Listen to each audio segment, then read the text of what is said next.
Edhe në këto familje mandej kemi mbi 100 virus të tjerë.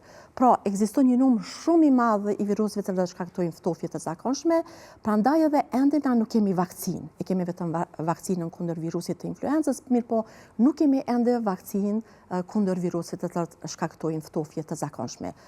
Dhe pastaj kemi edhe bakterjet. Ato janë më të rralla, po i kemi edhe bakterjet të cilat mund të janë bakterjet gram negative, siç është Moxarella catarrhalis, pastaj hemofillusi, pastaj kemi bakterjet gram pozitive, siç është Streptococcus, Staphylococcus, që janë shumë të zakonshëm shkaktojnë inflamacione të hundës.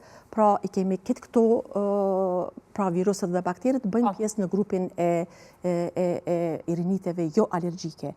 Dhe nga ana tjetër i kemi shkaktarët alergjik. Pra disa persona janë të ndishëm në disa alergjen dhe organizmi, sistemi imunitar i yni reagon duke shkaktuar, domethënë, ndaj këtyre alergjeneve, duke shkaktuar lirimin e histaminës, e cila pastaj shkaktojnë inflamacion të mukozës së hundës, pra ajtje të mukozës së hundës, rrjedhje më shumë të sekretit, bllokim të hundeve, të shtitje, pastaj lotim të syve në të dy anët. Pra kjo është natyra alergjike e riniteve.